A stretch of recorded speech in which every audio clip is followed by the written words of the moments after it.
जस्ता लेखकहरू यिनीहरू चाहिँ सदाबहार प्रतिपक्षको रूपमा उभिनुपर्छ जनताको अधिकारको रक्षा गर्ने गरी। कहिलेकाहीँ सत्ता यति बलियो भएर आउँछ कि जनताको अधिकारको रक्षा गर्नको लागि खडा गरिएको न्यायपालिकालाई पनि आफ्नो प्रभावमा पारिहाल्छ, जुन अहिले देखिन्छ है। त्यस्तो बेलामा जनताको पक्षबाट कलम चलाउने, लोकतन्त्रको रक्षा गर्ने, विधि पद्धतिको पक्षबाट बोल्ने हैन, यस्ता लेखकहरू चाहिन्छ। यसो दुई मत छ, त्यसकारणले उनीहरूलाई सदाबहार प्रतिपक्ष भनिएको हो। अहिले हर्क साम्पाङ कम्तीमा एउटा विपक्षीको भूमिका छन्, प्रतिपक्षको भूमिकामा छन् भनौँ। उनले जुन विरोधको शैलीहरू जुन अपनाएको छ त्यो कसैलाई मन नपर्न सक्छ। हर्क साम्पाङको बारेमा के भन्नु छ सर पछिल्लो उनको गतिविधिलाई देखेर? अब हर्क साम्पाङको बारेमा हाम्रै गुरु डाक्टर विजय मिश्रले हर्कवादै किताब लेखिदिनु भएको छ। हाम्रै गुरुले, ठिक छ, उहाँले लेखिदिनु भयो, उहाँको जजमेन्ट जस्तो छ त्यो छ। र अर्को कुरो के छ भने प्रतिपक्षविहीन लोकतन्त्र हुँदैन। कहिलेकाहीँ मतदाताले प्रतिपक्ष सिध्याइदिन्छ, सत्तापक्षलाई मात्रै अपार शक्ति दिइहाल्छ। त्यस्तो बेलामा किशोर श्रेष्ठ जस्ता पत्रकार, कवि अर्जुन पराजुली जस्तो कवि हैन, कलाकारहरू हैन, लेखकहरू, बुद्धिजीवीहरू, सिकेलाल जस्ता लेखकहरू, खगेन्द्र सर्वला जस्ता लेखकहरू, यिनीहरू चाहिँ सदाबहार प्रतिपक्षको रूपमा उभिनुपर्छ जनताको अधिकारको रक्षा गर्ने गरी।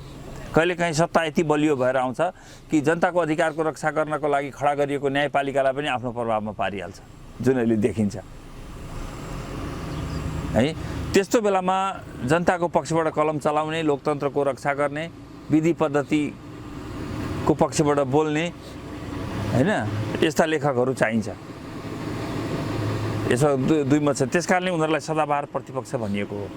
अहिले हर्क साम्पाङ कम्तीमा एउटा विपक्षीको भूमिका छन्, प्रतिपक्षको भूमिकामा छन् भनौँ। उनले जुन विरोधको शैलीहरू जुन अपनाएको छ त्यो कसैलाई मन नपर्न सक्छ है। अथवा अलिकति त्यो विरोधको शैली जुन तरिका छ, यहाँ पोस्टर टाँस्ने हैन, एकै दिनमा 50-60 वटा स्ट्याटस लेख्ने, कहिलेकाहीँ अब सीमाभन्दा बाहिर गएर पनि लेखिदिने हैन, त्यस्तो हुन्छ। हाम्रो संविधानले पनि हामीलाई स्वतन्त्रता भन्ने कुरा बााउन्ड्रीभित्र हुँदैन, स्वतन्त्रता बियोन्ड द बााउन्ड्री कुरा हो हैन। त्यस कारणले कहिलेकाहीँ हर्क साम्पाङ जस्ता प्रतिपक्ष पनि चाहिन्छ। नभए विजय सरले हर्कवाद लेखेर त त्यो हर्क साम्पाङलाई सिद्ध्याउन लेखिदियो होला बुढाले। अब त्यो के मनसायले लेख्नुभयो उहाँले नै जान्नुन् हैन। तर मैले त्यो किताब अझ पढ्न पाएको छैन, तर हाम्रो आदरणीय गुरु डाक्टर विजय मिश्रसँग अलिकति कुरा चाहिँ भएको थियो। हामीले यो चिज देखेर मैले लेखिदिएको हो भन्ने किसिमले उहाँले चाहिँ भन्नुभएको हो। पढौँला, पढेपछि विश्लेषण गरौँला त्यसलाई। तर प्रतिपक्षविहीन लोकतन्त्र हुँदैन, लोकतन्त्र रहँदैन। त्यस कारणले जुन शैलीमा भए पनि, कतिले अहिले जोकर शैली भनिरहेछन् हर्क साम्पाङलाई, तर जे शैलीमा भए पनि